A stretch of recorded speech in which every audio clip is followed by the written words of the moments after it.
பாருங்க கஞ்சி வச்சிருக்கேன். என்ன கஞ்சின்னு தெரியுங்களா? இது சம்பா கோதுமை இருக்கு இல்லைங்க பாக்கெட்டு, அது பைத்தம்பருப்பு.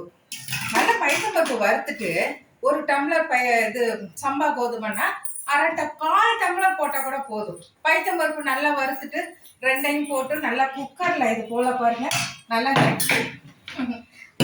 நல்லா நைஸாக இது போல் நல்லா குக்கரில் வச்சு நல்ல கஞ்சி பூ மாதிரி வெண்ணெய் மாதிரி நல்லா வெந்து போகுதுங்க.